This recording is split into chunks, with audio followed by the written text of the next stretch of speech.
Ivy and Gecko acknowledges the traditional owners of country throughout Australia, and we pay our respects to elders past, present and future. Welcome to Hearts and Minds. Our podcast episodes feature conversations with highly accomplished mining executives and board directors. We'll explore critical themes relating to leadership impact, staff engagement and culture development. So tune in, enjoy the conversations and prepare to be inspired. I'm Alana Bray-White, the Managing Director of Ivy and Gecko, and this is our podcast, Hearts and Minds. You obviously have to build a high level of trust with people. I mean, ultimately, people follow you because they believe in you. That's about being honest and truthful with people, taking care in them. And there's a lot of things there that there's no rule books in life. I mean, companies have lots of policies and procedures about how you deal with stuff. But when somebody walks into your office and goes, my partner's got cancer, there is no rule book in how to deal with that. You kind of just, how would you like to be treated yourself? Yeah, it's a very good point. And I think all of that's quite important. Our guest today is Duncan Gibbs. With over 35 years in the mining industry, Duncan has led Gold Road Resources since 2018 as Managing Director and CEO. The company holds a 50% non-operating stake in the world-class Gruyere gold mine, producing around 350,000 ounces of gold a year, with a mine life confirmed to 2032, and plans to evolve into a multi-decade underground operation. Gold Road also explores across Western Australia, South Australia and Queensland, and in May it agreed to a $3.7 billion acquisition by joint venture partner Goldfields, a deal at a 40% premium to its pre-takeover share price. Duncan brings deep insights on leadership, value creation and deal making. I hope you enjoy this conversation. Duncan Gibbs, thanks for joining us in the studio. It's been a year of significant M&A deals. Least of which the acquisition of Gold Road by Goldfields. How are you feeling? Yeah, there's certainly plenty going on, and I mean, I guess it's kind of signing the times of the market. I mean, I think I've described, the experience is a bit bittersweet. I mean, it's a fantastic transaction for shareholders, but, people are the ones that get left behind and often in these transactions. So, for a lot of your team, it creates turmoil that they weren't expecting in life, which, may or may not be good for them, depending on how things pan out. And we saw you at the podium, possibly for the last time representing Gold Road at Diggers and Dealers. Well, I think it'll be the last time representing Gold Road. Whether it's the last time at Diggers and Dealers, I think that's yet to be determined. A little bit sentimental, was it? Oh, yeah, and it's hard not to get a bit emotional about it, and I think I was at the back end. And I mean, I've actually had a lot of quite positive feedback from that. Yeah. Surprising number of people kind of contacting me through phone or email or LinkedIn or whatever, and so great kind of farewell speech. So. I'm just going to go off script here because we've just talked about it, and we're going to talk about leadership later on. But I watched that presentation. It was great. The whole presentation was good. Part one for me was very factual: the history, financial, transaction, the incredible value which has been created. So congratulations, that's outstanding. The second part, it's 2 or 3 minutes. Mm-hmm. It was the most engaging. Mm-hmm. It was emotional. Mm-hmm. It was almost paternal. Yep. It was really powerful, the value of team in that last 2 or 3 minutes. What's your leadership superpower been that created such a high-performing team over your course, but certainly over these last 12 months while this transaction's taking place? Because there's got to be something more than we're just turning up to do a good job. Yeah, and look, it's not an easy answer, and I've kind of reflected on that. And, I've actually had a lot of people come to me and say, would really like to work with you again, and would like to work with each other. And that's quite humbling, right? Yeah. I've also had people that I've worked with in the past that have said much the same thing, given the circumstances. So, you kind of do a level of self-reflection in all of that as to, well, how do you create that? Yeah. And look, I don't have a simple answer. And it's certainly not sort of stuff you see in a book. And I mean, you see lots of CVs and people, write themselves down as, they're, engaging or, sure. Inspirational leadership or whatever. And I kind of look at a lot of that. It's kind of mumbo-jumbo stuff. So the best thing I can kind of do is, what do I do? I think if you're going to create a good team, a lot of it starts with actually really good recruitment. Yep. You have to recruit people that just love the job that you have for them to do. And, you know, if I can kind of share a bit of experience of Gold Road, I mean, you know, if I go back kind of 5 years ago, the exploration team we had, there was a lot of like comparing, you know, what they had at Yamana to the mine down the road, and, you know, we don't have a gym and we haven't got that, and they've got this and all that. And, you know, I kind of ended up with a bunch of people who are, let's call it, pretty self-entitled. And, you know, if you want passionate exploration people, you actually need geos and fieldies who think it's absolutely awesome that somebody is silly enough to pay them to go, you know, camping and four-wheel driving. Yeah. And you have to have that kind of passion and energy at that kind of, like, you know, lower emotional level. Because otherwise you've got people who, you know, they'd rather drive 4 hours to and from so they can be back in a nice camp and this kind of stuff. So I think that recruitment piece, and it doesn't, I mean, I'm using that as an example because it's kind of a real learnt experience of mine, but wherever you start, you've got to find people that just love the job. And in fact, if you've got people in the organisation who don't love their job, I mean, I've stood up in front of all the Gold Road before and said, if you don't love your job here, well, why don't you leave? You've only got one life. Sure. If you don't enjoy your life, well, go and find one that you do. And because, of course, if you've got people that are fundamentally emotionally connected to their job and they love it, then, you know, work is not so arduous, right? You actually get enjoyment and pleasure out of it. So I think that's a fundamental starting point, and it comes with that connection of, you know, you're in the right career, and then the bit that I can actually change is the work environment and whatever you put people in. So to me, that starts with some fundamental basics. You actually want to have, of course, a workforce that's free of bullying, harassment, and all the kind of bad behaviours. And, you know, you have to work on kind of creating that, but that's kind of the housekeeping piece. I think a lot of companies miss this. You have to kind of also create a work environment where people can actually just get on and do their job. It's the, you know, you have to kind of start with all the basics in my experience. I mean, it's, you know, they've got the right equipment, the right tools, good ways of working, they can get on and it's efficient, productive, and, you know, they, for their energies, they can get the outcomes. And there's, you know, you get rid of all the petty politics and all this kind of stuff that you get in a lot of organisations.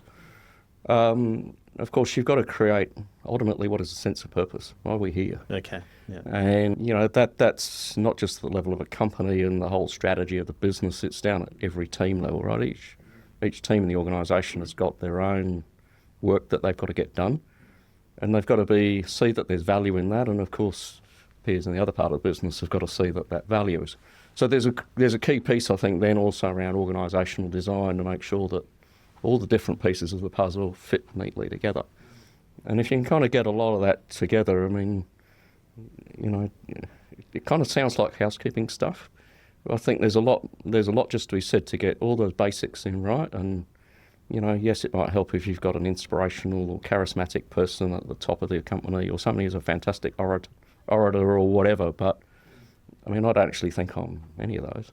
Really appreciate the answer because it really was quite powerful. And I know I probably spoilt your structure by asking that. Not at all. It was. I just found that, you know, really inspirational. Those last 2 or 3 minutes of that presentation. I mean, if I was an investor, I would have found the first, you know, 27 minutes even more. Yeah, but I mean, you're trying to connect with, and I mean, realistically, these days, Diggers is not an investor audience. I mean, there's clearly investors who look at those. You know, presentations, but there's far more investor-focused things. I mean, you're kind of talking really to the business community or the mining business community of Western Australia. So there's a purpose for being there, but it's less investor-orientated than it used to be. Duncan, you are a high-profile leader in the industry, but people probably know far less about how you got there. What can you tell us about your early years? Where did you grow up and what was it like at the time? Yes, I did prepare for a long and complicated answer I think, in your briefing to that. Look, my father was a doctor in the Royal Navy. So my family all comes from the Isle of Wight in England. Okay. You know, I was born in Gosport, which is just kind of the other side of the Solent, just across the ditch. Yep. First posting Hong Kong, lived there for about the first 6 months of my life. My mother tells a story of flying to Hong Kong in a DC-3 with 13 stops or something like that, you know, military aircraft. From there, lived in Singapore. My eldest sister was born there. So in Singapore for about 4.5 years. Basically, I mean, Singapore back then was nothing like what you see in Singapore today. I mean, we lived on the naval base in kind of a house on stumps and, all open, no air conditioning, slept under mosquito nets, that kind of stuff. From Singapore, we went back to the UK briefly. Didn't do that like normal people. We drove in a Volvo on the Asian highway. So all through, India, Pakistan, kind of back through, Central Asia to the UK. Yeah. Next posting, Malta. We're in Malta for about 6 months. That's where I started school. The Brits kind of got moved out of Malta and went back to the UK. Lived in on the Isle of Wight in a place called Whitwell for about 5 years, and you could kind of describe our lifestyle there as a bit like The Good Life, if you've ever watched that show on the ABC. That was kind of the family. My parents then got divorced, and let's just say that was complicated. And I think my dad decided the easiest solution was go to the other side of the planet, so we emigrated to Australia. And we didn't do that like normal people either. We drove to Australia in a Series 3A Land Rover. So this is the whole family unit, Duncan? Yeah. So this is the new family unit with my stepmother and two stepsisters, myself and my dad. So that was all through, Europe, down through the former Yugoslavia, kind of, Turkey, Iran, Afghanistan, Pakistan, all these places you can't go to the world, in the world now. India, up into Kashmir, that's another kind of, hotspot. From India across to Penang in Malaysia, down the Malay Peninsula, Singapore, landed in Fremantle on the 12th of December 1976. Wow. Which, by coincidence, is almost also my eldest son's birthday. Drove across the Nullarbor, lived in Bairnsdale in Victoria for a couple of years. That kind of didn't work out, and I guess my parents had, kind of spent all the money or lost it in the business in Victoria. Moved to Queensland, grew up in Mackay, went through high school in Mackay, and we kind of gone from living the good life to really having no money when all of that occurred. And Mackay at that point in time, I mean, Mackay these days is a coal mining kind of centre, but then it was a pretty kind of rural sugarcane farm. So I went to the local state high school. I guess to give you an idea of the demographics, about 1,200 kids, 300 in my year. Half of them left school to do trades or, become secretaries and stuff in kind of grade 10. 6 of us went to university. Six out of a class of 300. Yeah. Wow. Yeah, and I originally went off to do marine biology at university and came out the other end of a geologist. So, I guess my early life was, 4 or 5 countries, 7 schools, more than 20 houses. That's a very interesting story. You are so, albeit at a young age, very well travelled. And I think, I guess I see all of that makes you a bit of a citizen of the world, right? Yeah, indeed. I've done an immense amount of travel with work as well. So, I've seen from a formative age, lived within and among different cultures. What year would you have lived in Penang? Well, we lived in Singapore, so this was early 70s, left the UK in 76. I first arrived in Australia in late 76. So. We missed each other by a few years. So I lived in Penang in, would have been 68, 69. My dad was in the Air Force, so he was stationed at Butterworth Air Force Base in Penang. Yeah. So a lot of Aussies there. Yeah. I mean, so when we first travelled across the Malay Peninsula to Penang, I mean, we ended up staying in this sort of like a hotel, but it was full of all the Aussie pilots and families and stuff, and we got to know a whole bunch of. We stayed there for about 10 days or so. But what age were you when you settled in? So your first place of residence in Australia, that was in Bairnsdale? In Bairnsdale, yeah. What age were you? So when we first got to Australia, I was 10. Okay, all right. So you haven't retained an English accent? I think I've still got the odd kind of tweak. I mean, most people kind of aren't quite sure where my accent comes from, but it's I guess it's a bit of a universal accent rather than strong of any particular country. You graduated as an exploration geologist. That was through a university in Mackay? No, I went through James Cook in Townsville. Okay. So at that point in time, I mean, there are really two kind of leading. Most of the universities back then had kind of geology or science degrees, and James Cook was probably one of the top 3 between James Cook, UWA, and Codes. They've kind of fallen by their way a bit in more recent years, but so it was a well-regarded university to go to, and I kind of fell into it, as I said. I mean, I went to university to do marine biology, and kind of did geology as a fill-in subject. I'd never thought about that kind of career, and ended up coming out as a geologist. Did you do a follow-up business qualification after that? No, look, I kind of thought about doing an MBA or these kind of things in my kind of 20s, but the reality is, I mean, I was a manager in my mid-20s, so I was already doing big jobs. And it's kind of the circumstances by how those kind of evolved, and effectively I've been a general manager level since my early 30s. I've done that without doing any. I mean, I've kind of taught myself a lot along the way, of course. But so leadership's been an important part of your life, most of your life. Yeah, and I've been in management leadership roles, since my mid-20s. So I guess you learn by a bit of trial and error in doing all of that as well. But that first leadership role, was that a technical or a functional leadership role or operational? Yeah, look, the first big kind of leadership job. I mean, this was in the middle of the Shell Acacia float, and so it was a time of quite a lot of turmoil in the company, and a lot of people left. And I transferred across to the Kalgoorlie office, and kind of somewhat fortuitously, kind of the week I arrived was the week that the discovery drill holes into Sunrise Dam kind of came in through the door. So I was kind of there at the right time, and I ended up basically, from 27 or so, basically running the entire drill out of Sunrise Dam. And at that point in time, Sunrise was one of the three big kind of discoveries in Western Australia. You kind of really had Sunrise Plutonic and Jundee that all came online within a year or so.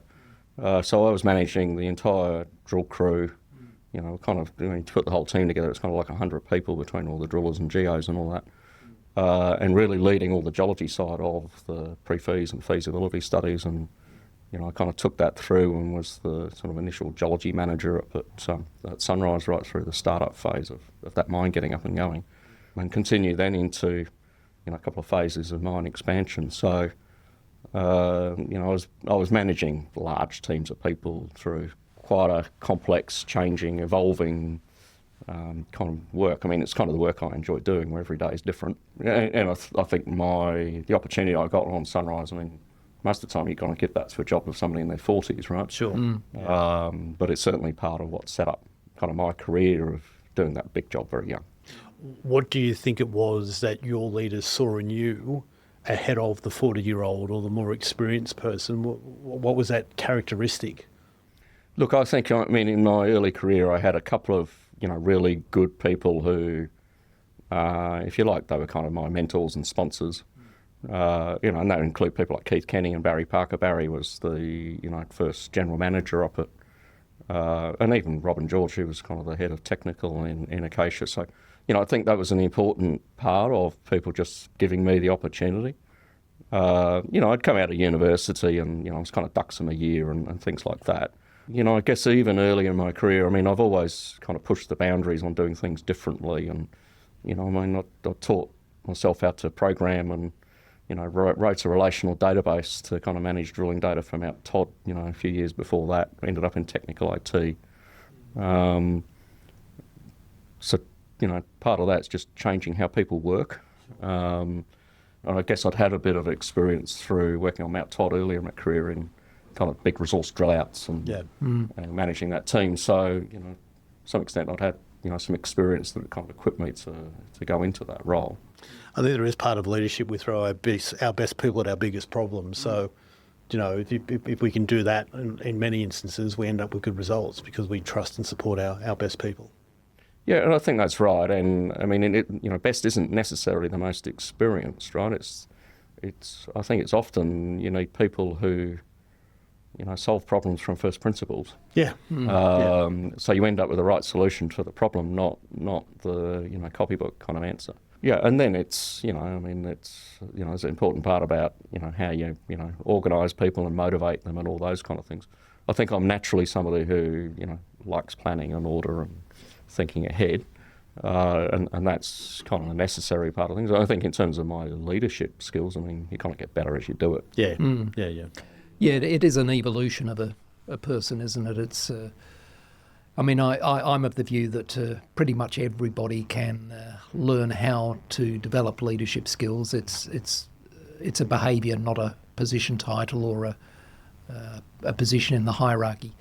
I'm interested, as an MD and board director, putting aside your role as an executive running a business, what are the benefits and possibly disadvantages of coming from a technical grounding as you did as an exploration geologist, sitting on a board? Very often on a board you have lawyers and former investment bankers, financial people, legal people. How do you find that? So, I mean, look, as you say, my background's technical, and it's interesting because people kind of read your CV and geology degree, so you're a geologist. I mean, the first thing I'd say to all of that is, I mean, really, I've spent less than a third of my career actually doing exploration stuff, and I've spent just as much time in kind of project studies and running mining operations. I've kind of been asked somewhere along the way whether I'm a mining engineer or whether I'm a MET, and I kind of look at actually both of those as being a bit of a compliment, So let's say I'm a bit of a technical jack of all trades and master of none, rather than necessarily being an exploration geologist. But I think that diversity and breadth of technical skills certainly stands you in good stead in terms of being on a board. You need to be more than one-trick pony, whatever you are as a director on a board. But then the board composition of a whole, of course, you need technical people. You don't need 5 of me. You need the spread of the technical skills on a good board. So you need people with that capital markets background, and you need lawyers and what have you. And actually, a really good board is the sum of the parts. Better the breadth of every director, and I think an important piece is actually the real world experience of having lived the job of being, part of the exec team of an ASX listed company is also pretty important in terms of board skills. And I guess along with the diversity of experience and backgrounds of the board members, you need a chairman of the board who is skilled at being able to encourage each individual on the board to make a contribution, aligned to their expertise area, and to make sure that the sum of the collective is more than the individual parts. Yeah, certainly. I mean, I'd agree. It's the skill of a good chair to actually let everybody have a go, and don't let any passengers be there as well, right? So and there's an art form to being a good chair that encourages that without also, dominating the discussion, because that's not really the role of the chair either. Before we delve more into leadership, Duncan, being a CEO is obviously a demanding job. What do you do during the downtime? How do you recharge the batteries when you're not working? Yeah, well, I guess I kind of went into looking at things like marine biology and, geology, because I kind of like stuff that's outdoors and more or less anything to do with water.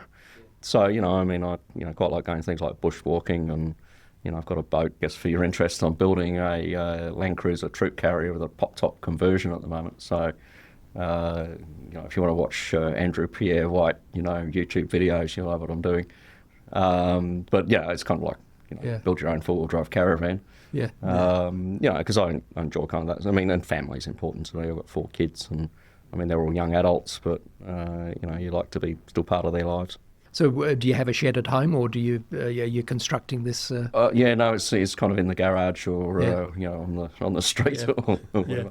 Is that the answer to my next question? Will you share something about yourself that not many people know? I've probably covered a fair bit of that, because I don't think most people would know about my kind of upbringing and background and all that kind of thing. Yeah, you're going to try and convince the family to do the transcontinental drive back to London, or? Yeah, well, it'd be almost impossible to do it these days, because you're going into so many hot spots that you certainly couldn't do that route anymore. You could take a boat in between some of the hotspots. Yeah, but you have to kind of skip around all of the Middle East and even northern India around Kashmir and stuff's pretty problematic. And you can't really go further north into Russia these days either, right? So the ability to kind of drive around the world's got kind of harder. I think if you really want to do something, you've got to just pick a different continent. Let's try and tease out of you, Duncan, what are the 3 most critical qualities of leadership in your experience? You've got to actually just start by being your natural self. I think it helps a lot if you can engage with people at all levels in the organisation. And most people have got a pretty good bullshit filter of what's coming out of the lips doesn't match with the body language and their observed behaviours. So I think just start by being you. You obviously have to build a high level of trust with people. I mean, ultimately, people follow you because they believe in you. You know, that's about being honest and truthful with people, taking care in them. You know, and there's a lot of things there that there's no rule books in life. I mean, companies have lots of policies and procedures about how you deal with stuff. But when somebody walks into your office and goes, my partner's got cancer, there is no rule book in how to deal with that. You kind of just, how would you like to be treated yourself? Yeah, it's a very good point. And I think all of that's quite important. And then, you know, and of course the other piece is you've got to create, as I described it, a clear sense of purpose. You know, you can call that setting strategy and all that kind of thing in a corporate, but you know, at lower levels of management, at least you've got to set a clear purpose for your individual team. You know, you've got to get, and there's got to be stuff that people buy into and believe. Yeah. And, you know, you kind of, you know, there's lots of pieces to kind of mould all that together. Yeah, there's a lot of good stuff in there, and I think your comment about trust is so important. I remember a book, David, you probably do as well, it was called The Trusted Advisor by Meister from memory. He had an equation which has always stuck with me. He said trust equals credibility plus reliability plus intimacy divided by self-interest. So what he's saying is you need to demonstrate that you know what you're talking about. You have to follow through with commitments you make to people. You have to show a level of empathy and care for them and put them ahead of your own short-term interests. If you do all of those things, you're more likely to cultivate a relationship of trust with the person. And again, going back to your notion of being authentic or transparent, you need to show people that you are humble, you don't have all the answers, and you need them to contribute to a solution to a problem. And showing that vulnerability, again, helps the trust. So some really good qualities there of leadership. In your current role, and certainly over the past 12 months or so, as you've led up to negotiations for this deal, it must have been a stressful time. You seem to have coped well with it. You've maintained your calm. What sort of internal resources did you need to rely on to get yourself and your business through this process? Yeah, I mean, Gold Road in total is 75 people. I mean, in terms of the people really involved in the whole deal and what have you with Goldfields, I mean, really it's 4 or 5 of us. Yeah. You know, it's the key members of the executive and, you know, kind of a couple of others. Had some really good support from external advisors and, you know, Adam Reid from Gresham and the team from Cause from the legal side of things. And we've, you know, relied a lot on them. And, you know, you have to have a team that works really well together to do what we've achieved with so few people. There's a lot of it's also in the preparation. So, you know, Gold Road's always been very well prepared with defence mandates, you know, advisors already appointed, things like data rooms and all those kind of things, you know, models and valuations of the business. We had all of that in place before Goldfields kind of tapped on the door. But to pull it all together, I mean, you've got to have, you know, start with a high-functioning team, basically. You know, particularly when you're, you know, the other side's Goldfields and you agree to open up a data room, for example, and then you've got 30 people looking at the data that 4 people have put together. You know, that only works if you're kind of pretty slick at it. They seem to be 2 very different companies, and I think you wanted to ask Duncan the difference in the cultures. One of the things that, you know, through David's book Smart Value and some of the things we see through acquisitions or mergers is the value of culture.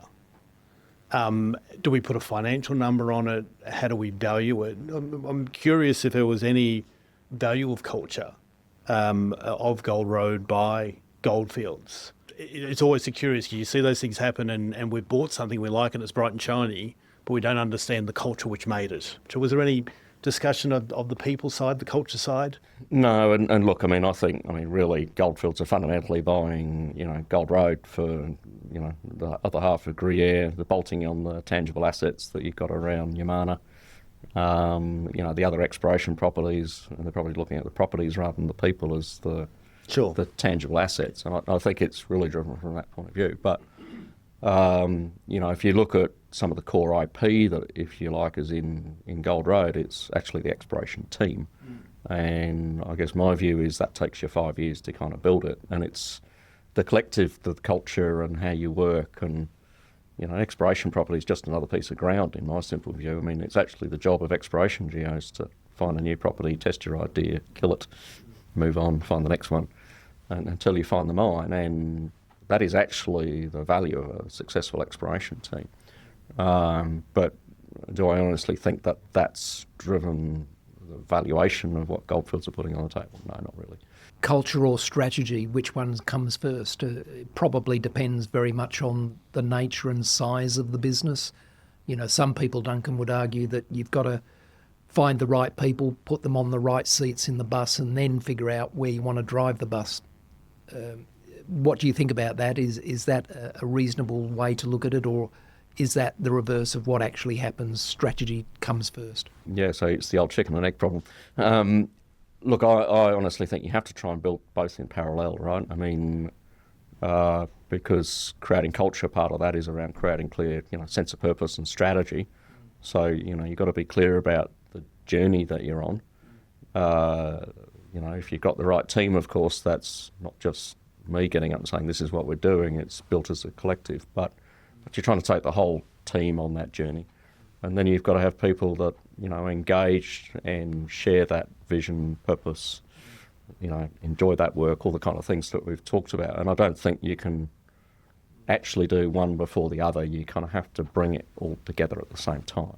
So you spoke earlier on about the criticality of recruitment. In that model of doing both at the same time, which is totally reasonable, is that recruitment also about articulating, identifying people who are comfortable in their own skin, who are comfortable with ambiguity, who are problem solvers, they don't need everything done for them? Is that a key to how you put a team together? Look, I think that's right. But, I mean, as you kind of, take it down to individual roles, it gets down into, sure. Yeah. The working environment and the purpose of that role. I mean, obviously, if you're more at the executive role, well, yeah, you need people that can deal with ambiguity. But, I mean, I kind of look at, your really good executives, I mean, their job is to solve problems, right? Yeah. And, I mean, you'll come from some technical or whatever background it is, but, a really good executive team is dealing with ambiguity and things that they've never seen before. Yeah.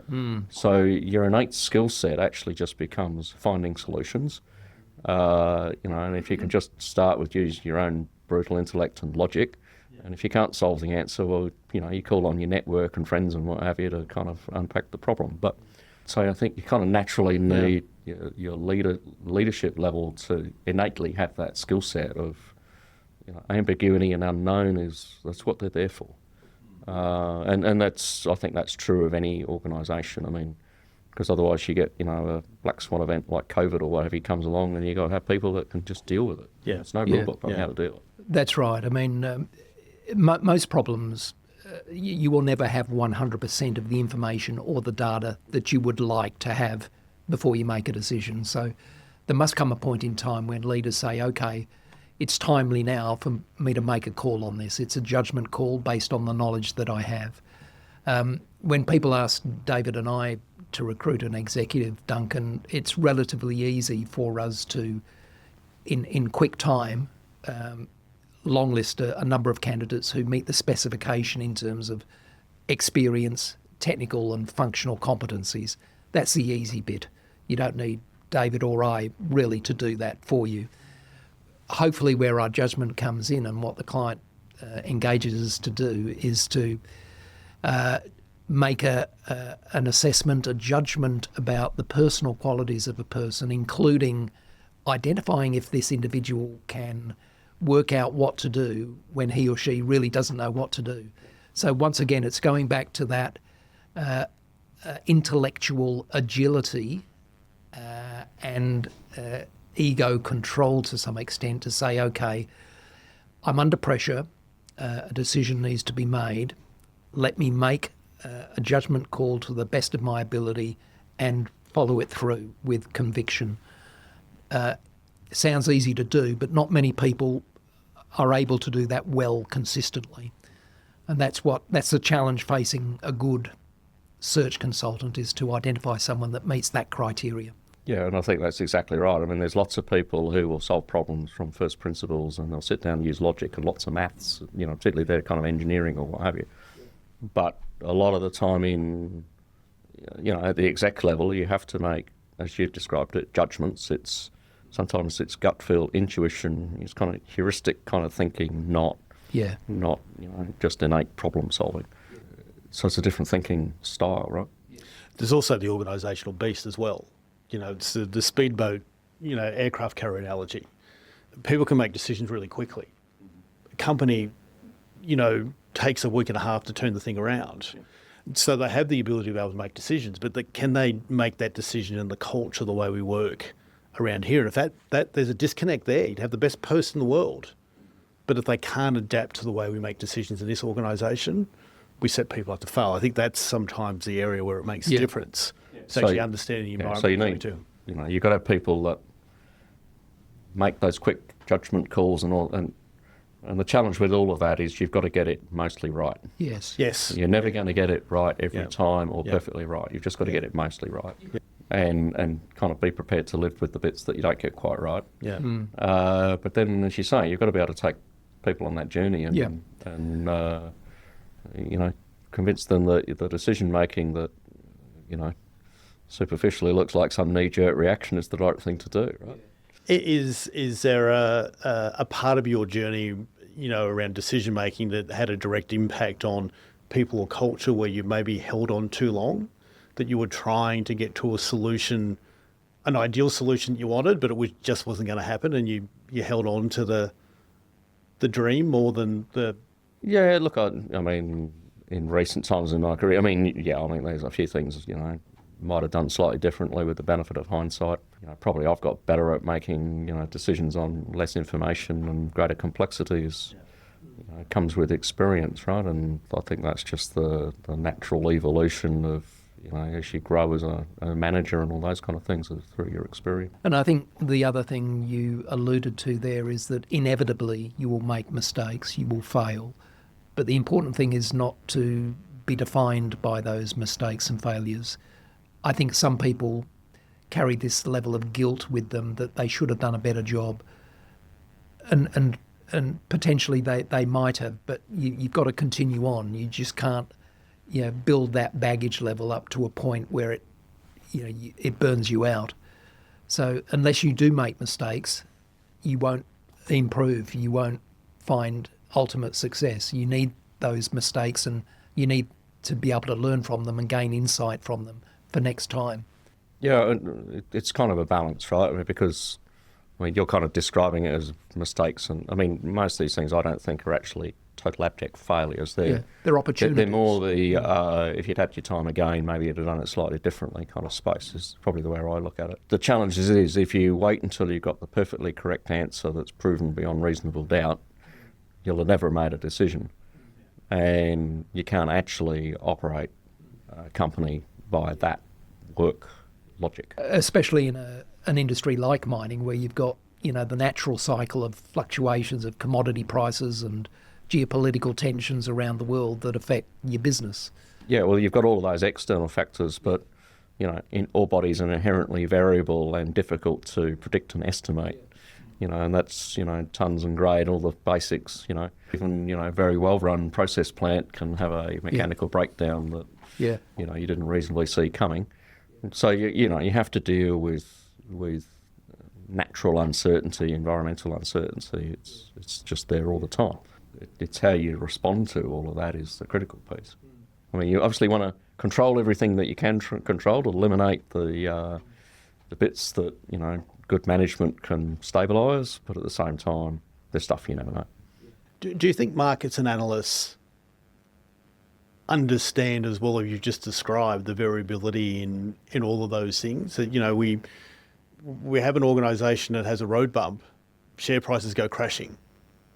Nothing unusual, and time will correct it.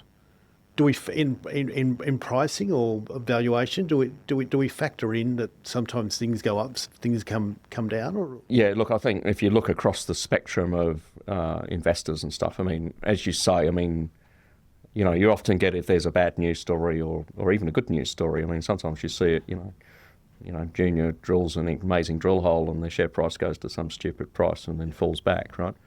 So the market I think, tends to overreact to positive and negative news, and more particularly negative news. But a lot of your more sophisticated investors and brokers kind of look through all of that. And in fact, some of them see it as, of course, a buying opportunity. You know, you've got oversold, that's when they come in. So I think there's actually more maturity there with, you know, how your larger, you know, kind of superannuation funds and, you know, investment funds and stuff like that look at things. So they see through those short-term aberrations, and some of them see it as a trading opportunity. David and I often think about the value propositions of companies that we're representing in the marketplace, Duncan, because when we're approaching a senior manager or executive, almost inevitably they're currently in a job with a reputable company, they're being well paid, and they've got plenty of challenges to attend to. So we've got to come up with something enticing, compelling, that will motivate them to explore another opportunity when they don't need to. Which brings me to how you articulate the value proposition of your business, Gold Road Resources. How do you differentiate your corporate brand from your peer companies when it comes to trying to secure and keep good, talented people? So you hear a lot of this language of employee value proposition. I don't actually like it. A lot of the time I find that just gets morphed into basically rem and benefits kind of conversation. If you're not careful, that just gets into, you know, how much do I get paid? Do you pay health insurance? Am I entitled to work from home? All this kind of stuff. And, you know, I mean, obviously people work for remuneration. They expect to be rewarded for the value they contribute to the business. But if that's where your conversation kind of beginning and ends, I think you kind of missed the point, because, you know, you've really got to get people that are engaged and love the work that you're going to be offering them. I mean, I think that's important for those individuals for their self, but it's actually what the business needs, because people go above and beyond because they enjoy their job, right? And so there's an important piece about the work that you're offering is what fits with them. And then, you know, as we've talked about, it's about you've got the cultural settings in the business that, you know, people can get on with their job, and they've got the autonomies to do so, and they've got all the resources and everything that they need to be able to deliver. You know, if you can put that together, Nat, how do you sell that to people? I don't know. I mean, yes, it becomes part of your brand, and people know kind of whether you're a good place to work or a not so good place to work. And a lot of that actually filters out through, you know, friends and colleagues. I mean, the mining sector's pretty small. We all know it is somebody who's working in some other business. And I mean, if you're thinking about a different job, you phone them up, right? Yeah. In my experience, a lot of people rely on word of mouth, the reputation of a business in terms of the level at which they encourage people to feel valued and safe and secure in a workplace. Some companies are known for fairly autocratic leadership styles amongst the executives, where a lot of people don't feel that comfortable challenging or criticising policies or directions. Other companies are more collaborative, more inclusive. So in my work as a recruiter, I find that's a theme that often emerges when I'm talking with a candidate. What is the culture like? What is the style of leadership like? But there's no doubt, and I think you alluded to this, when you have a critical mass of engaged people, great things can happen. And if you look at the metrics, all of the important metrics like safety, innovation, productivity, ultimately profitability of a business, they all head in the right direction. If you've got a group of people who are motivated to go beyond the minimum requirement because they believe in the business, they believe in the contribution they're making to the business and the broader community, and they respect the leadership. So all of those things packaged up, to me as a career recruiter, are important to be able to articulate to a candidate when, as I said, they're not highly motivated to seek an alternative. Yeah. And look, I mean, you often hear this kind of language of, you know, safety as a trade-off for productivity, but I agree with fully what you're saying. I mean, if you actually have a high-performing team, they're high-performing in every area, right?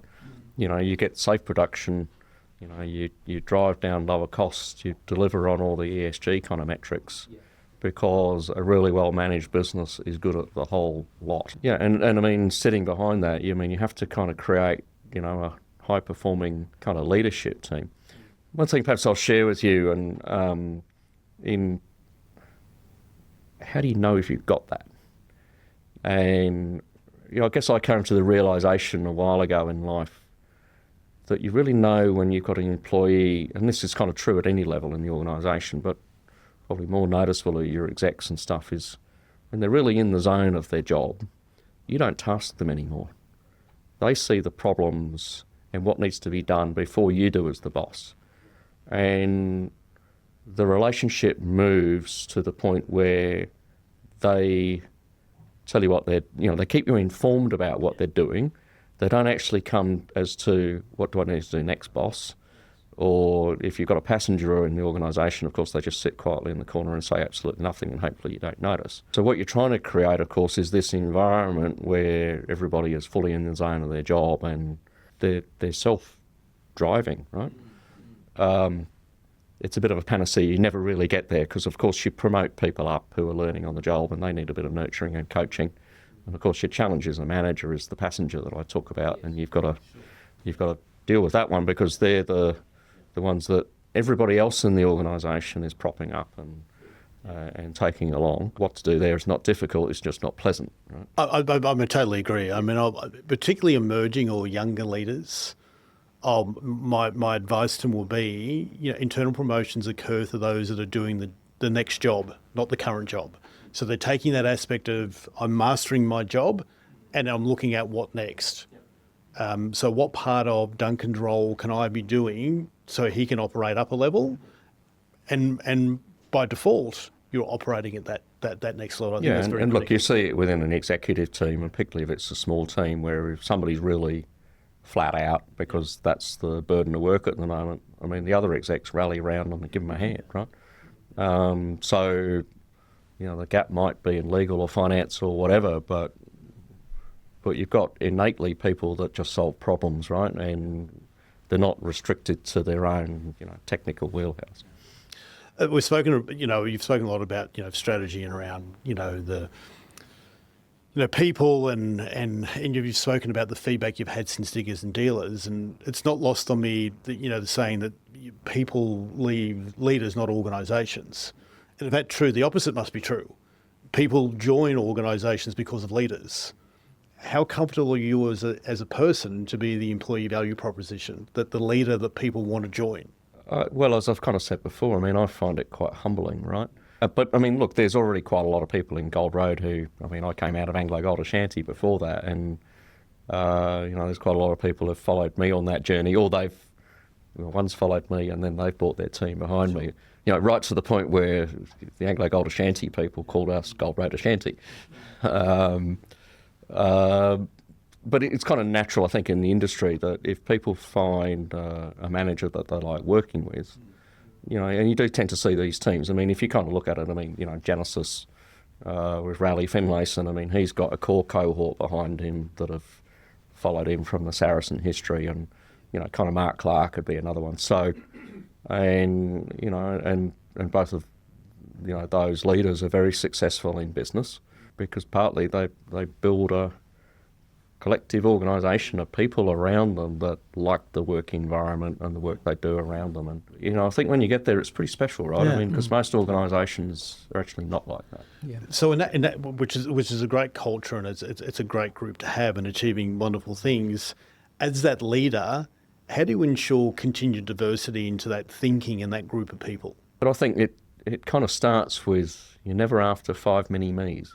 Yes. Right? Yes. And that's not the nature of our executive team. I'm kind of the technical person, of course, but, you've got to have really good people and culture and really good legal and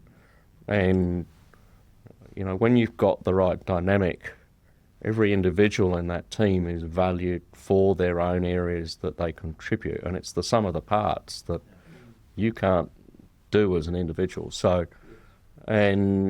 you need that diversity of skill set, and you need the kind of diversity of thought and Yes. and all that kind of stuff. And to me that it goes well beyond kind of AS the ASX Corp governance kind of criteria of, counting the women and this kind of diversity on your board, right? I'm not saying that it's not important, but you've actually just got to build diversity in all of its shapes and forms. Yeah. Well, diversity is too often defined as X's and Y's, where it's far greater. And Exactly. And I think diversity becomes scalable.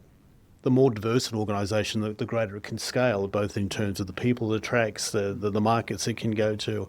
It's really, really powerful. I agree. I think too many people get hung up on, when they talk about diversity, they get hung up on gender or ethnicity or race.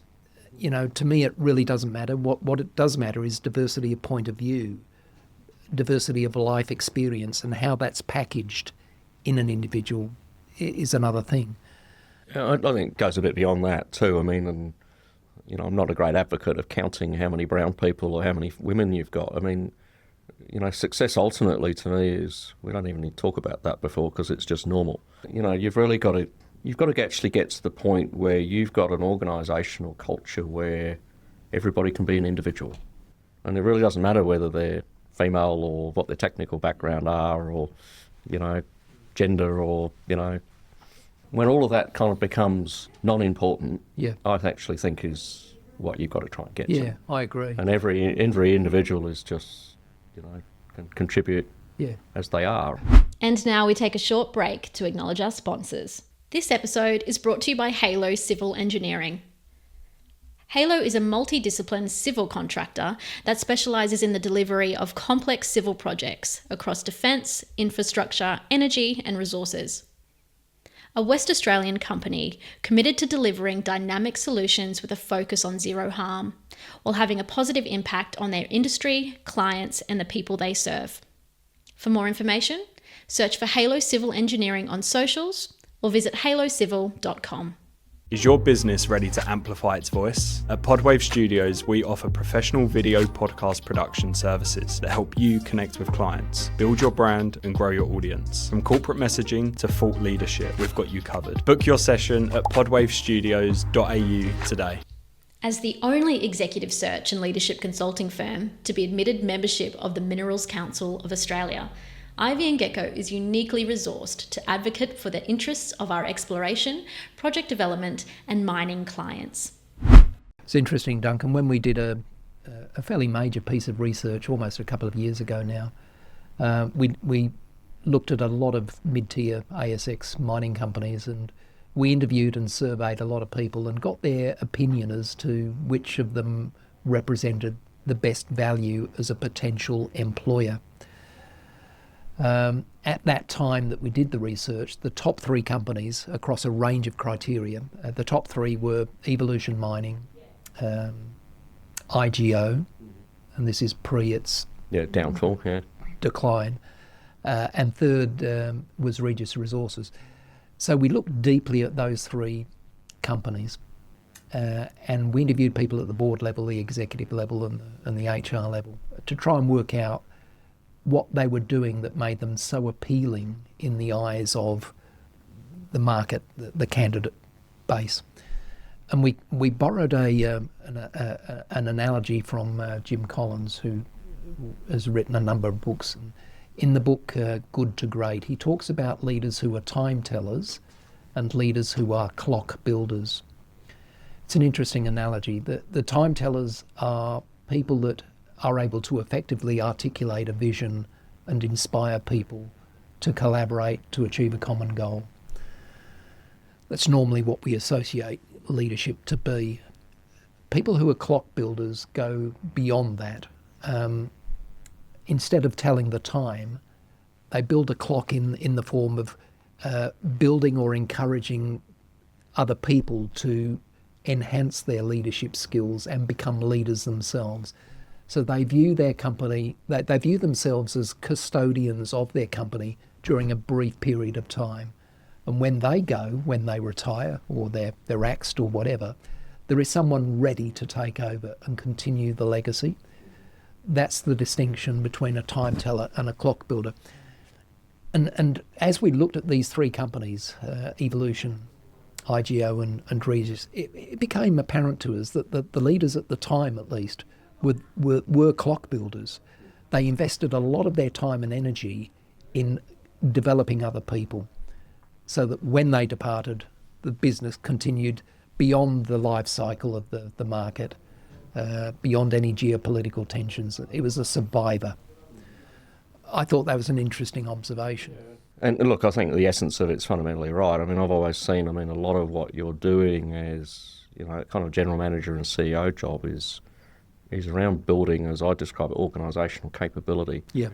And that's both the human talent component of it, but to me it's more than that. I mean, it's the whole DNA of kind of how the business works, right? It's, you've ultimately got to have the right, kind of databases and software and, equipment, all the tools of the trade, if you like, as well as just innately how you do work, because you've got to actually create, productive work. But if you can kind of glue all that, magic together, I mean, it gets to the point where it's actually just self-sustaining. Yes. And that's actually where you've got to try and get to. And, the job of the manager then becomes get your hands off and get out of it. Just let it happen. Yeah. Like magic just happens. Yeah. Yeah. But increasingly, particularly, sort of market-focused organisations, as a managing director or CEO, much of your time is more externally focused than internally focused when it comes to dealing with markets or investors or shareholders. You've got to have, you need to have that group of people doing the day job, because you've got to be, I think, market-focused and talking about where the organisation is going and what it's doing. Yeah, look, absolutely, as a publicly listed, there's a big part of you're the external face of the business. I also think as an ASX 200 kind of company, and you actually need more than just the CEO doing that too, right? I mean, investors are also looking for, the company's not just one person and what happens if that person goes. But there's a lot of my job just with the journey of Gold Road has been, starting at those basic foundations and building that capability of the organisation. I mean, if you kind of reflect on where the business was 5-6 years ago, I mean, it really come from being very much a junior explorer, and a lot of what I've talked about, fundamentally didn't exist back then. So I've kind of built a lot of stuff from not a lot of foundations. And, we were certainly trying to position ourselves that if we made a major discovery, we could build it and develop it ourselves, or we could do material acquisitions and have all of the, corporate functions and everything that you'd need to be able to run a major mine. And, obviously as things have transpired with the Goldfields takeover, we never got to go the next step. But, realistically, if we made a major acquisition 5 or 6 years ago, I didn't have the corporate horsepower to even do the basics of manage payroll for 500 people, right? So you have to kind of have those pieces in place to have the platform to be able to build the business. Duncan, there's always plenty of challenges facing a mining business, despite the gold price being as high as it is for as long as it has been. What would you consider the biggest challenge facing the industry that we need to address? Yeah, look, one of the big challenges I see is the capital markets have really become exceptionally short-term focused. Really is about your cash flow in the last quarter and what the outlook is for the next quarter. And, you see some companies with valuations that, it's hard to justify if you kind of pull apart their mine plan and where they're going to be in 3-5 years or what have you. Because it's all basically driven by the revision mirror of what your last quarter looked like. And the challenge with all of that is it actually discourages capital investments and things like exploration, anything that's longer dated. So it's interesting, you watch something like Regis with McPhillamys getting banged on the head. Well, I mean, Jim should have sent a Christmas card to Tanya because his share price took off like a bloody rocket. But it doesn't make that business sustainable without bringing new mines on board. And I'm kind of pulling out that because it's a fairly high-profile case, but I mean, every kind of company is dealing with this challenge. It tends to drive, of course, M&A as your growth strategy, or even not even growth, it's just sustaining a business. But somebody's got to get out there and find some new mines too, otherwise the industry is just eating itself. So somewhere there's got to be a bit of shift in that piece, otherwise we're basically becoming a declining kind of sector. And then you can overprint that with we're just becoming an over-regulated society. There's more green tape, black tape, everything else. And it's getting harder to get access to land and develop new operations. And it's not just limited to mining, it's resources and what have you in general. And I think that's reflected in the most recent Fraser Institute survey that came out.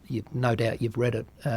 So if I remember correctly, WA is now ranked 17th most attractive jurisdiction for investment. Last year, WA was 4th. The year before that, we were 1st in the world. So what's going on? Is it the bureaucracy and the layers of local and state and federal government that are creating the blockage to get approvals processed quickly enough? What do we need to do to reverse the trend? Yeah, so I mean, the first thing I'd say is what the Fraser Institute should be no surprise. And I don't think it probably is surprising to most executives in the industry. It's like, well, we could see that coming. It's interesting that we've got a productivity commission going on in Canberra at the moment. And, kind of where could we think about focusing on improving productivity is just how do we eliminate human busy work, right? Because there's a hell of a lot of things that we're having to do for regulatory reasons or what have you that are not actually creating real value to society, right? They're keeping lots of people employed, but it's shuffling paper between different humans. So I definitely think there needs to be a significant, we've got layers and layers of regulation and approvals on approvals. You get one and it's not the end, you've got to get another tier of stuff. So there's definitely a need to do some massive simplification in all that kind of space.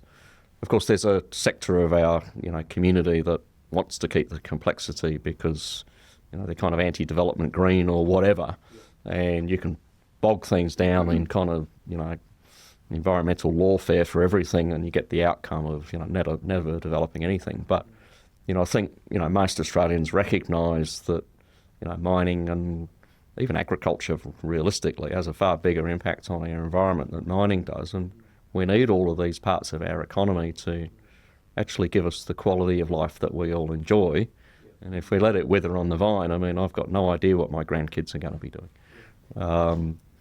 So it's a kind of important conversation that needs to occur, but whether there's the political appetite really for making some fundamental changes. Yeah, that's right. We had Tanya Constable, the CEO of the Minerals Council of Australia, on the program a few months ago now, and she said a couple of things. She said that, first of all, she said that only 1 in 20 projects will progress to FID stage. And she said that the MCA is now applying AI technologies to the approvals process and very, very rapidly and more accurately assessing, approvals applications. So it seems to me that, everyone's talking about AI these days as a means of enhancing productivity, but AI has got to play an important place in expediting, I would think, the approvals processes for mining projects. Do you have a view on this? Yeah, I find the whole AI conversation kind of quite fascinating. I mean, yes, to me it's got I kind of see AI as like a fancy, plagiarism tool. It kind of just rewrites stuff that's out there in a different form. And there probably are areas where you can help to streamline gathering and synthesis of kind of written data. But it's also not original human thought or foresight. So I don't believe that AI is going to be the solution to everything, and neither do I think it's going to make us all unemployed. It's going to change the way we work. Maybe in the approval space there's opportunities to kind of use our AI to do some of the simple stuff. But, I actually think that some of it needs to step back a level as, do we need this? It actually needs to start right back at, why are we doing this? One of the characteristics you said of your leadership teams was critical thinking. You can't have AI doing critical thinking for people because we just lose the ability to be able to make decisions, particularly if it's using historic data or we're building a database of incorrect information. Or I think that critical thinking piece is absolute for organisations and for leadership. and AI is not a solution for that. And I've seen AI in a recruitment context used very effectively to set appointments and to automate interviews and do some of the. Yeah, but I mean, that's realistically, that's fairly administrative. Correct. Yeah, correct. But it's being used by some as being a panacea for the future, and I agree. It's so like I mean, that. to me, it can be a tool that helps with the productivity for doing fairly low-level administrative work. Yeah. But I mean, I've kind of lived through the journey of computers coming in the workforce, robotics, automation, AI. I just see it's the same kind of evolution where, you kind of heard when I was coming out of school, computers, it's going to make, there's going to be no jobs and we're worried about unemployment. It's all rubbish. And I kind of think AI is just another one of those. I mean, it's going to change the way that people work and it will streamline some administrative processes. I mean, people can do, let's call it more value-adding work. So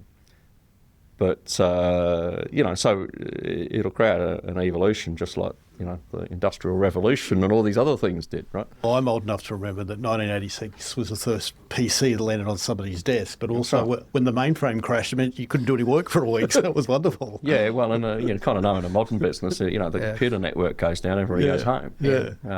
So we have become very dependent on, some of these technologies. And look, I mean, having said all of that and kind of being the naysayer about AI, I mean, I can also tell you that in Gold Road we're actually doing a lot of quite interesting stuff with AI. And, people kind of trying to think of it as, ask AI to find me where the order deposit is. And, I think that's the problem. The problem is that requires the creative original thought and foresight. And that's the human genius. But I think there's an opportunity for AI to come up with first-pass interpretation of geophysical data, or even to change the way we collect geological data. So, we put vast amounts of geology hours into, logging, drill core, and all these kind of things. All of that could be basically automated through just collecting physical rock properties.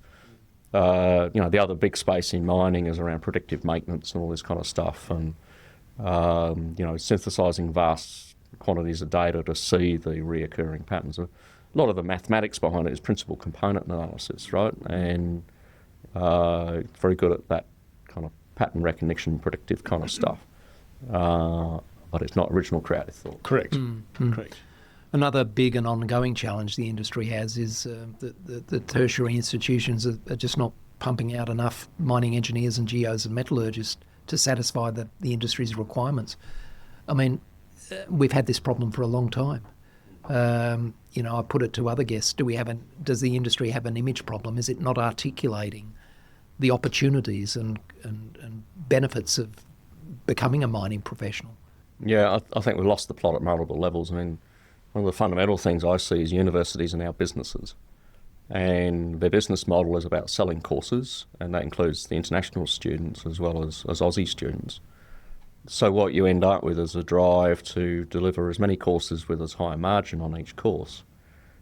And it's kind of a disconnect as what we need as society. We need to be training, sufficient doctors, nurses, mining engineers, geologists, or whatever other profession we need to meet the needs of a functioning society. And we've kind of got gaps across all those areas, and what are we doing is importing those skills, which you can do to a point, but surely we should be growing it domestically to start with.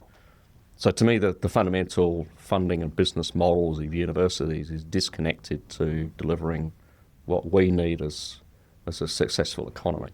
So that's the first thing that needs to be actually solved. And what we're getting out of that is a whole bunch of what I'd call useless basket weaving kind of courses being delivered, which don't necessarily lead it into a job, but makes the university more money.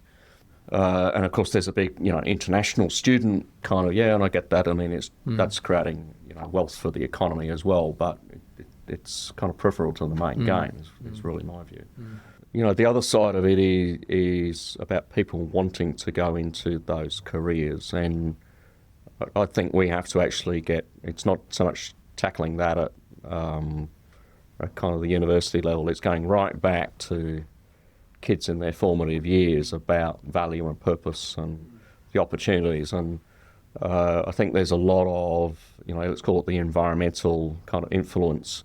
I mean, even I saw it as a school kid it's kind of saved the whale, and we had to bring in newspapers to, do recycling to save the whale. And, and of course, if we hadn't have done something about whales in the 1970s, I'm sure they would have gone extinct. But so there is some positive out of that, but there's also those organisations have got very sophisticated about providing teaching collateral and information into schools. And I mean, effectively, our kids, that's what their formative years and what have you is learning. And we kind of need to get a balance right through the education system, starting right back there, that people understand that, we actually need all of this stuff in our community to give all us the lifestyles and resources and, And I think we actually need to be able to live.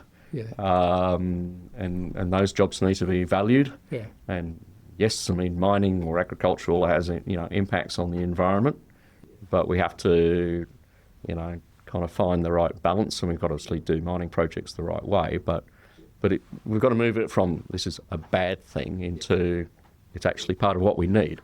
Is it a size issue? I mean, if you look at the mining industry holistically, its contribution to GDP, its contribution to state taxes and royalties, it's the largest industry in the country. But comparative, it's got the smallest workforce. So some of that communication you're talking to, that understanding, you've got the smallest population trying to communicate to the broader population. We're not that bad. How do we amplify that? Or how do we actually align the significant economic and life society contribution against a workforce which is comparatively a very small workforce? Yeah, so I mean, and the other overprint I'd add on that, of course, is a lot of those people are working over here, Canberra's over there. Correct. Or they're working in remote areas and what have you. Because we're trying to tap into, I mean, you've come from Mackay. Yeah, which as I said, it's become a coal mining town now. But ultimately, you've got to influence the hearts and minds of people in inner Sydney and Melbourne. Yeah. And so they're far more, I mean, because I think the average person in Perth recognises that mining's important. They know it's a big part of the economy. And I think most people in Perth either have family members or what have you who are working in mining or, the businesses that are servicing it or whatever. They understand what it contributes to our economy, but you go across the East Coast and it's just another... It is. It's less connected, right? Correct. And I think we really need to target kids aged from about 10 through to about 17 because they represent the next generation of mining professionals. We've got to influence them now so they make informed choices about their career path. Yeah, and the industry is doing some of that, but it's interesting. Getting better at it. But we can't do it in the schools here. Yes. Yeah. Yes. Right? Which is like preaching to the converted. Yeah, We've correct. actually got to, Yeah, you're right. Before we get on to the rapid fire questions, I'm curious to get your insight on this, Duncan. The downstream end of the mining industry. We've got a number of refineries, lithium refineries, for example, that have had a less than ideal, history. What have we got to do to become a reputable destination and an employer of downstream processing professionals? When are we going to get the refinery bit right? Yeah, I don't know. I mean, gold's interesting. So, of course, we kind of produce, gold bars and they're refined at the mint. And, so it's kind of not a space I live in and what have you. I mean, the first thing I question is, really, should we be trying to compete in that space? There's a lot going against us to be competitive in that space, isn't it? With the cost of labour and so on and the physical location. Yeah, so but I think the first hard decision is, can we be competitive in that space? And therefore, should we try to compete in that space? Because it may just be that there are other economies that are better at doing that than we will ever be. Having said that, of course, we do have, I mean, yes, labour is higher cost, but you can deal with a lot of the fact that labour is higher cost through, automation and technology and AI and all those kind of things that we've talked about. But it's not just But the if you cost also of look at the inputs into a lot of these refining processes, I mean, it's not just labour, of course, it's capital, land, regulatory environment, fiscal regime. And technical expertise. But I mean, we do have some things that are on our side. I mean, of course, we've got the raw commodities that you're talking about, treating. We've also got amazing natural energy resources, wind, solar, all these kind of things. And if you kind of turn your head forward into a decarbonised world, well, maybe that's the critical bit that actually gives us a competitive advantage, because Australia's actually got some of the best renewables in the world. I think we do need to have a tough conversation around things like uranium and what have you as other energy sources, and we've got to be prepared to look at everything, because cost of energy is a key ingredient to being a competitive economy, right? Yeah. And you go to China, and of course they're whacking up coal-fired power stations like they're going out of fashion. And it's not. We're not competing in a level playing field. No, we're certainly not, and it's not a good look when Ivan Vella from IGO writes down the value of their share of the refinery asset they've got. And look, I haven't followed that one close enough to if they got the basic technical engineering wrong, or is it really just the whole market circumstances here makes it not viable? But because you obviously have to get the basic design and engineering of things to work to be able to competitive on the global stage. Yeah, it's very complex and very challenging. You just said earlier on you spoke about analysts taking a short-term view and looking in the rearview mirror and not the future. You've just mentioned the word uranium, and we saw what happened in the last federal election. But if we look at short-term views, politicians take a 3 or a 4-year view. Yeah, it was exactly the same problem. Right? How do we create the national dialogue of what 50 years looks like, as opposed to what does my superannuation fund look like if I don't have a seat in 4 years' time? How do we get that national dialogue occurring around some of those key areas you've just focused on? Yeah, it was pretty tough. Ultimately you need some visionary leaders at that kind of top. But and they've existed in the past. It doesn't think it matters how you vote. You'd basically say that, the Hawke-Keating period and the Howard period were both periods from different sides of politics where, a lot of changes were made to the economy and what have you. But I think both of those... We've kind of stagnated since then, right? We have. Both of those governments you've referred to, Howard and Keating and Hawke, showed courage and imagination. Yeah, and by and large, they governed from the centre, right? They did. But in today's political environment, as David said, you're 18 months into a government, and then you start thinking about the next election campaign. Yeah. There's just no time for any long-term planning and execution of policy. Yeah, so we've got all that. The other thing you've really had in Australia is the meltdown of the two-party system, right? Yeah. So it's not unique to Australia. You kind of look at what's happening in Europe. You've got a lot of countries now where government is formed by a collective of 4 or 5 parties, and minority governments in coalition. And sometimes with quite extreme diversity in political views in forming that coalition, which makes it tough to kind of get people together to make big step changes. It just drives, almost do nothing. Yeah. So we've spoken about a lot about leadership and vision this afternoon. Late October, you'd be looking for a new gig. You won't be considering creating a vision for the national interest. Yeah, look, I've always had an interest in politics. I'm never going to become a politician. Well, but we're going to have a scoop here.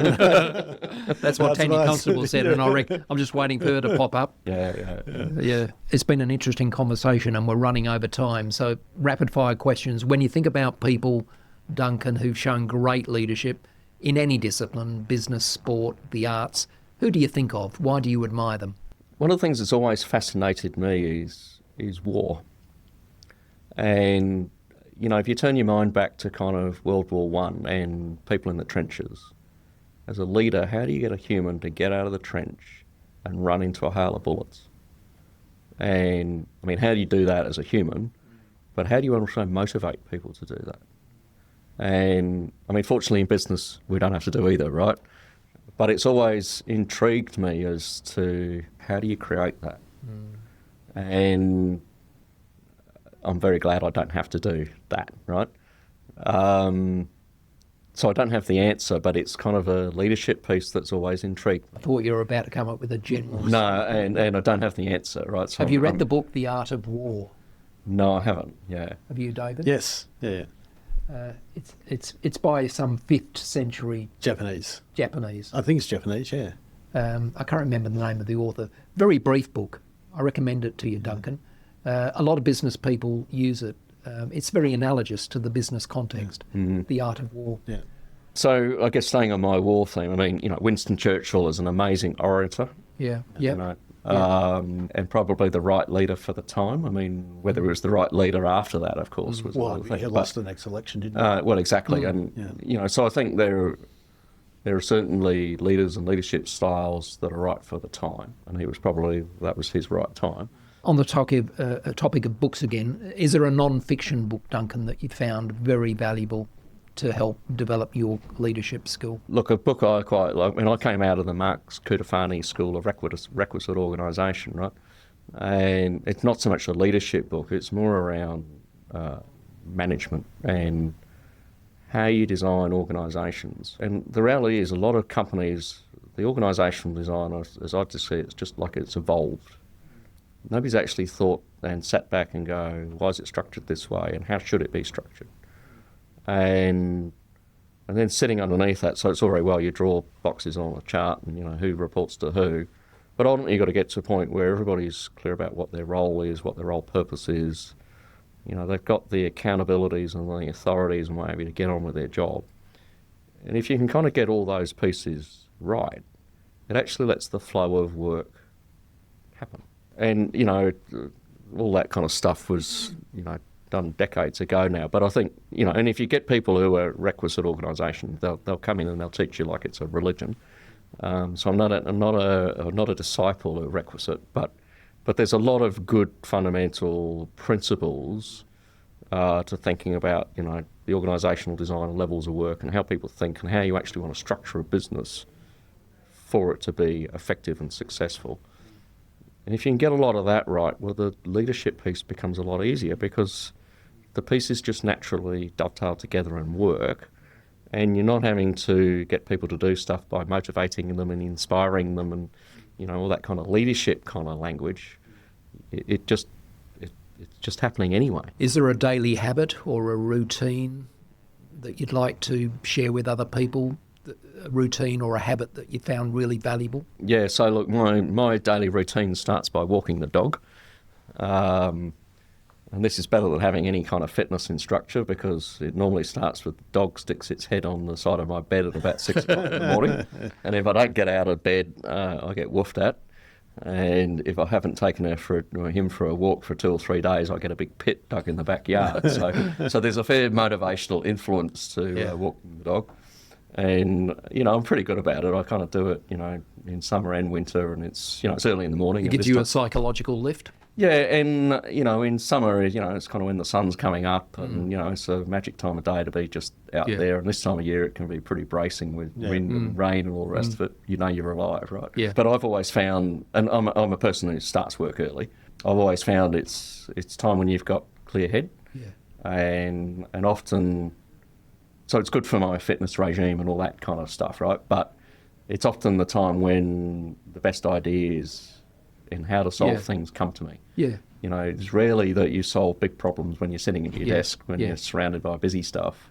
It's often when you've got a bit of peace and tranquility and you're not actually in the zone of doing work and you kind of have a light bulb moment. Yeah. Right? I think your best ideas are cultivated during the night when you're asleep. It's amazing to me the number of times I wake up maybe with a hot or a cold shower, and my best ideas and thoughts just come to me during that very early part of the day. Yeah, and I'm the same. Sometimes, I'll have a good idea, I'll be in the shower, I'll be doing something that is not actually at work. Yeah. And so I think, I guess my comment on all of that is sometimes you've just got to have a bit of, you've got to create some time and space, which is just you time, whether it's walking the dog or doing whatever it is. I'm probably more a morning person than a night owl, and there's some people maybe do their best work, at 11 o'clock at night. It's whatever worked for you. Yeah. What time do you get up, and what time do you go to bed? Well, in summer in particular, I'm often up at 5:30, 6. Gold Road's kind of slowed down a bit, but I'm often in the office at 7.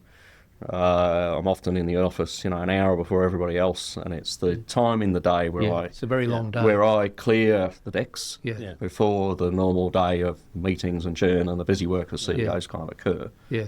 but it's probably the stuff where I'm most productive in the work that is my kind of individual personal output. What advice would you give your 25-year-old self to help you lead a better quality life? You know, over time is actually to slow down.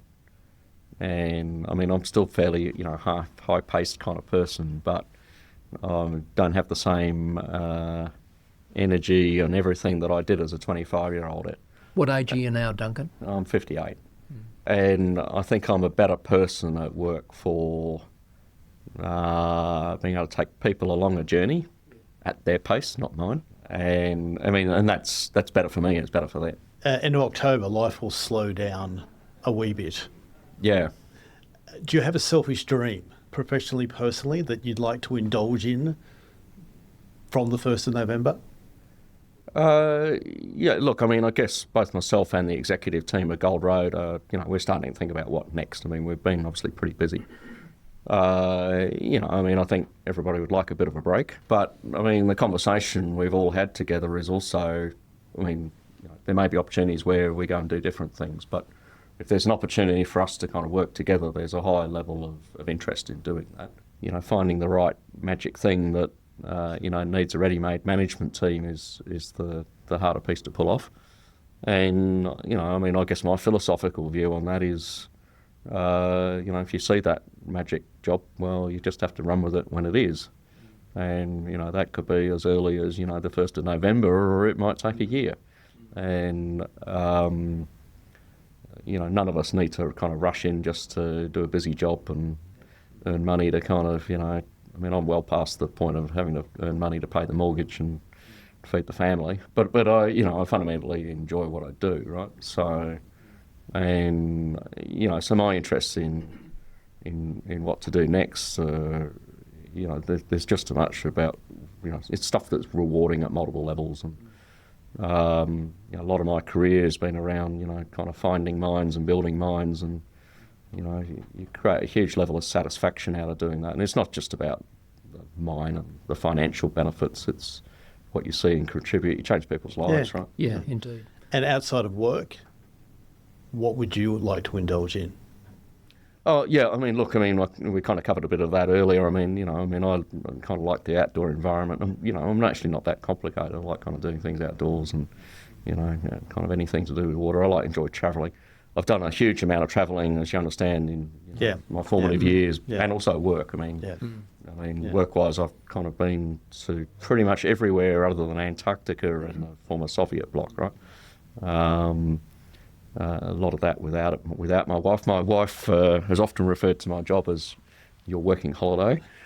And certainly, if I've got a bit more time on my hands, we'd certainly do more travelling together. I must admit, I agree with Billy Connolly. Who doesn't like a chocolate put in their pillow of a night time? Yeah, well, you kind of say that, but I'm at the point in life, jumping on another aeroplane or staying in a hotel is, it's like, I've kind of done that. Well, I can't see you slowing down for too long, Duncan, so whatever you end up doing, good luck. You've always been very generous towards me and Ivy and Gecko in terms of catching up for a coffee, and we appreciate that. You're intellectually curious, and clearly, as a result of this Way Over Time podcast episode, I think that's a sign that you've got a lot of experience and you've shared some insights. Hopefully they'll be interesting and informative to the people listening. So good on you. Keep up the good work, whatever you end up doing, and thanks for being our guest. Yeah, look, thanks for the opportunity, and hopefully your listeners find some of it useful. Good on you. Thank you. Okay, Cheers. Thanks for tuning in to Hearts and Minds. If you enjoyed this episode, please take a moment to leave us a rating or share it with a friend. And don't forget to follow us and connect on social media for updates on all of our upcoming guests. I'm Alana Bray-White, and I look forward to you joining us for our next episode.